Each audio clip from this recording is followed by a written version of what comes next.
We can hear you. Can you hear us? Yes. My Yeah. name, my name is April Loden. My DOC number is 727416. Okay, April, let me acknowledge we have some folks who are joining us today. We have Keely Parker and Mark Says who will be speaking at the appropriate time. We'll ask them to do so. So first of all, April, you are classified as a second felony offender. You are Yes, ma'am. currently serving a 5-year sentence for 2 separate sex offenses in Walls Parish. One is indecent behavior with a juvenile, and then charge of, excuse me. Your parole eligibility was April 1st of this year. You do not earn good time, and you have full-term date, which is July 1st, 2024. Is all that accurate? Yes, ma'am. All right. So I'll start the interview process with you. You, as I mentioned, you had 2 separate sex offenses. One was in 2017 with how old were you when that occurred? 26. And the victim was 16. Yes, ma'am. There was alcohol and drugs involved. No, ma'am. They, what happened? can I change my answer on that one? They were under the influence of drugs and alcohol, but I wasn't. Right. The record indicates that you provided the drugs and alcohol. No, ma'am. They came to my house. I was on the influence of my sleeping pills. So you were under the Yes, ma'am. Of my medication that was prescribed to me. All right, that was in 2017. Let's go back to that. Then you were afforded probation, I believe. Is that correct? Yes. Conviction. Then you had another sex offense in 2020. Yes, ma'am. And that victim was 10 years old. Yes, she's my daughter. She was your daughter, your biological daughter. And, Yes, and ma'am. you were originally charged with first-degree rape, and you entered the plea agreement. Yes, ma'am. So were drugs or alcohol involved? Those No, ma'am. instances? No, So ma'am. what happened? She had a yeast infection and she kept itching her private area. And I asked her to let me look, and I cleaned off what tissue and stuff that was there. And I gave her some monostat cream to put on it. And I was doing what I felt as a mother, helping her. And I brought her to the doctor to get her treated for the yeast infection. Well, that doesn't jive with the reports that we have. Why would she say otherwise? I don't know exactly what was said. I haven't talked to her in more than 3 years. I mean, I got to see my case file. I mean, my,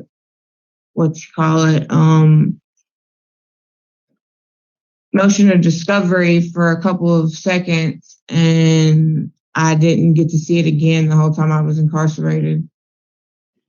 So you're saying you didn't do anything to your daughter? No, I'm not saying I didn't do anything. I admit to my wrongdoing on both cases. So it was more than treated for a yeast infection? Yes, ma'am. Okay. That's not what you said earlier. So tell us about, I'm having a hard time wrapping my head around why a mother would do something like that to her daughter. And then, why would a 26-year-old take advantage of a 16-year-old? Yes, ma'am. And you took sex offender treatment, right? Yes, ma'am. I'm on my third phase. There's 4 phases, and I've made it to facilitating the class. I have one more test to take, which is a lot, but I'm working on it. So what did you learn? I mean, I told you I have a hard time understanding it. What kind of understanding have you come to about I'm leaving my children where they reside. I learned that how not to reoffend, or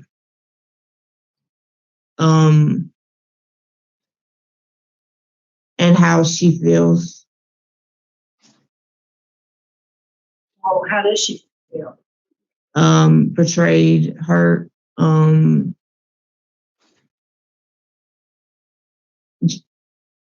I lost my trust as a mother. I've given any thought to the 16-year-old? That was I regret what I've done. In both cases, it should have never happened.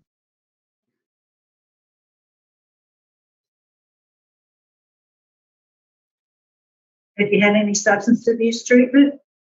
Yes, ma'am. I've took substance abuse. Took anger management, substance abuse, parenting. What was your substance of choice? Marijuana. And what was the name of your class? The substance abuse class, your substance abuse was the name of it? Yes, ma'am. How long was that program? I think it was either 6 or 12 weeks. You don't remember? Ma'am. You don't remember 6 weeks, 12 weeks? You don't remember? Oh, ma'am, I don't remember how long it was. I took in a lot of classes all at the same time. I do see you did Living in Balance 1 and 2, which is a substance abuse class, and completed it in 2021. You did Thinking for Change, you finished that in 2021. You did Victim Impact Training, you just finished that in March of this year. What did you get out of that class? That's the class that I got. I was where I learned that I was wrong and how it affected not just her, but everybody around us. It affected her grandparents. It affected me. It affected my son's father, and everybody around us. And it taught me how to relate to how she feels. And you do have 2 victims. Yes, ma'am. How they feel. So whenever you get out of jail, whether it be on parole or your full-term date, where would you live? I own my own house in Bunkie. Anybody lives there? Ma'am. Does anybody live there now? Yes, ma'am. My father. He's living in my house, so nobody will break into it. What's your level of education? I'm currently in school, but it was the 11th grade. You're currently enrolled in the HiSET program? Yes, ma'am. I took my HiSET in reading, but I failed it twice and only got one more chance. And I'm working on math. That's the course I'm learning right now is. Okay. And whenever you get out, how are you going to support yourself?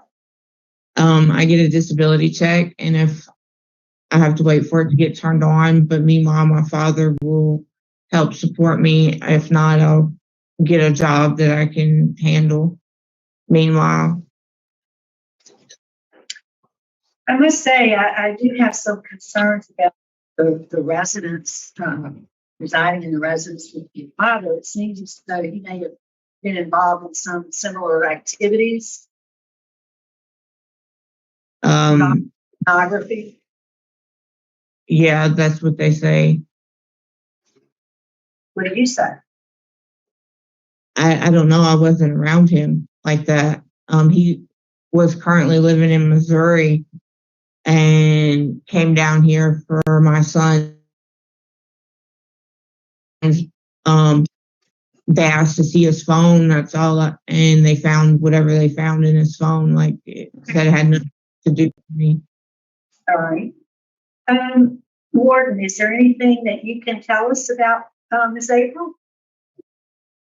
Well, she's been with us for about 2 years now. She hasn't had any write-ups with us.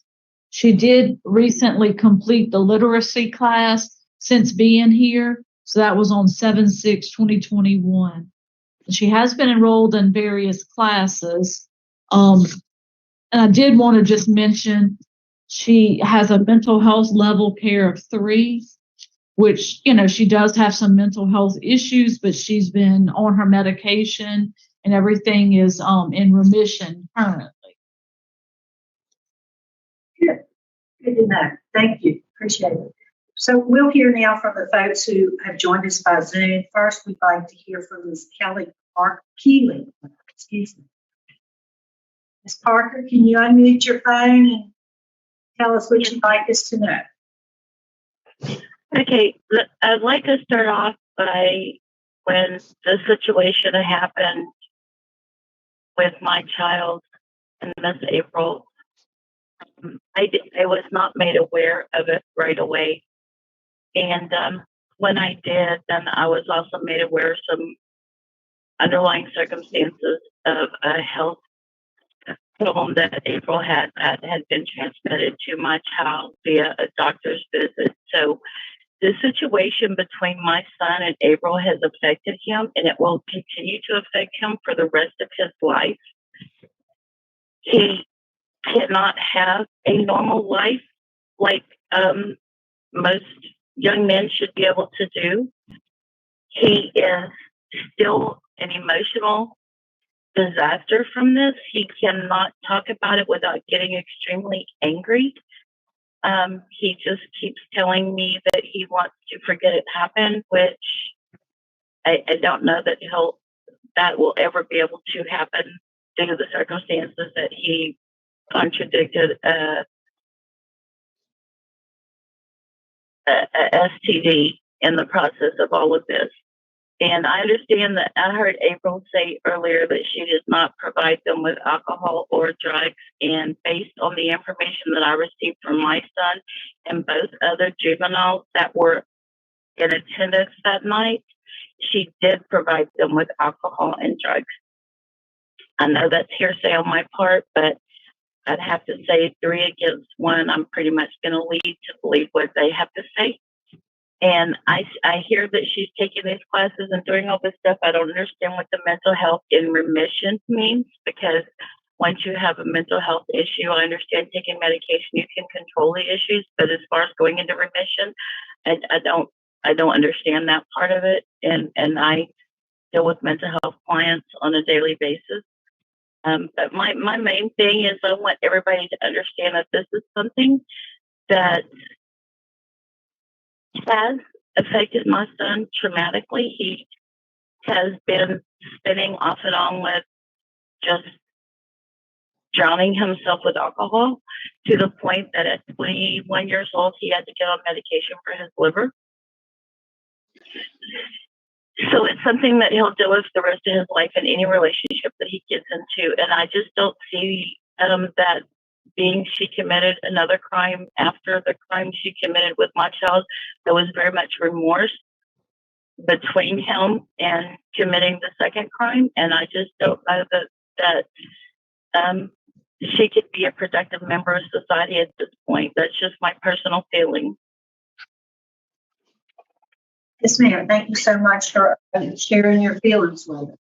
We have with us Mark Says. Sir, we'd like to hear from you. What'd you say? They want to hear from you. So you start testimony? Yeah.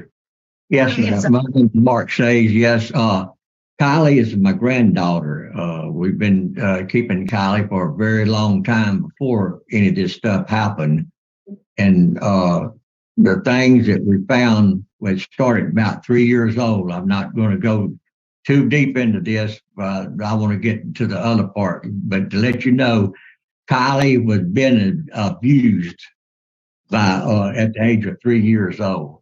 My wife would take and she wanted to take a bath, and so she wanted my wife to talk to her. And you know how kids, she played with these toys and stuff. So she spun around one day, and my wife seen between her legs, and she was red as fire. And the situation with that is it did not stop at that one time. We talked about this stuff, and I told Lucille about it, what we need to do, and I tried to get it to go through the schoolhouse to get this turned in that she was molesting her child then. And it was only not her, it was her Aunt Erica was involved in this too. So, you know, that went on there until the time that they finally busted her in 2019 of what she done with those two boys right there. Now, the thing is that it never stopped there. She, back in 2019 and probably 2018, part of that, they had her daddy, James Loden, was living in Oklahoma, but he moved to Missouri. And the thing is, he come in and stuff, but then he started doing stuff. He was taking pictures of Kylie. She was there watching him take pictures of Kylie, and Kylie, James was also fooling with her between her, you know, in her private area. And that went on for a number of years right there. And then the second thing I want to tell y'all, her man, Jake Laverne, was her boyfriend during that time. She also had Jake Laverne having sex with Kylie right in her presence, doing this stuff, you know. So my granddaughter's been through a whole lot. She's had a hard time. She's doing good now. She's the therapy, that stuff that they went through, counseling, and now Kylie is a decent girl. She tried to also set my own son up for this, doing these things to Kylie, which was unreal. It even took us to court, but we won the court battle because it was a non-true bill.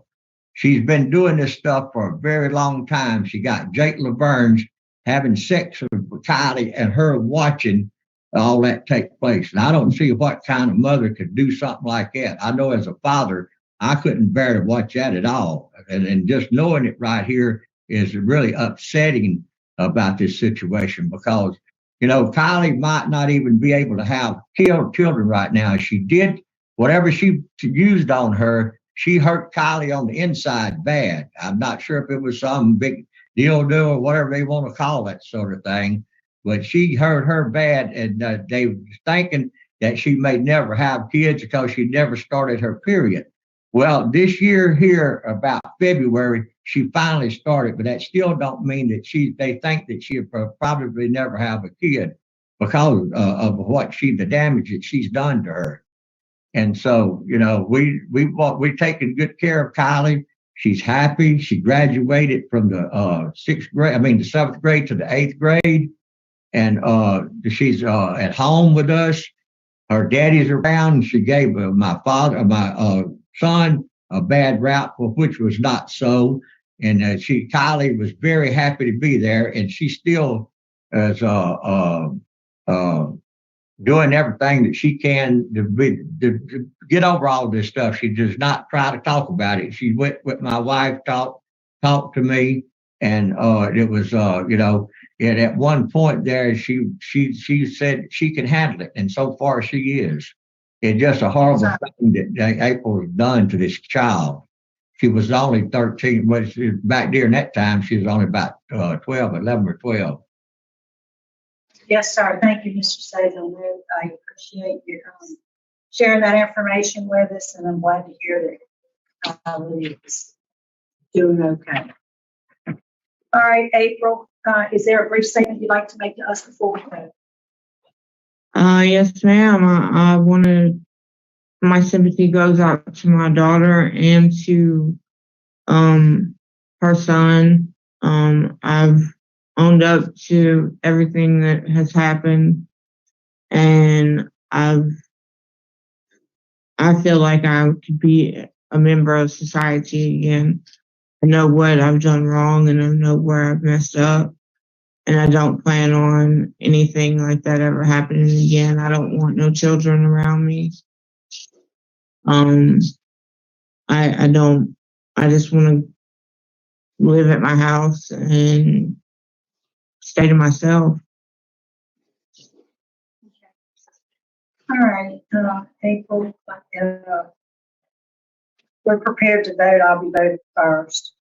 Yeah, I hear what you're saying, but I don't believe you're very forthcoming with us today. I don't think you were totally honest with us.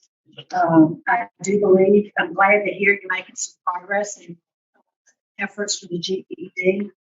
I think you do need some more programs. There's law enforcement opposition, and you have a high needs in terms of education. So I think it's important that you do complete whatever programs you can. My vote today is to deny you parole. Mrs. Watts. April, you do have some work to do. I want to commend you on the work that you have done, but you have ways to go. Mrs. Sayes, I'm so glad to hear what you're doing, the impact you have on your granddaughter's life. It's just wonderful. So my vote is the same, to deny for the same reasons. It's already been stated on the record. Ms. Jackson. Ms. Loden, my vote likewise is to deny, say up to everything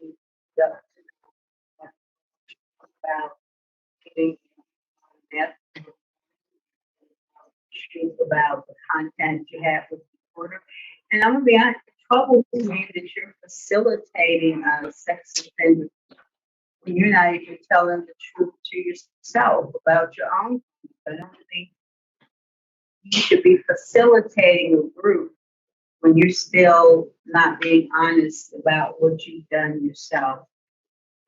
You're a repeat offender, you have poor supervision history, you lack candor in your responses to the board. So my vote today is to deny.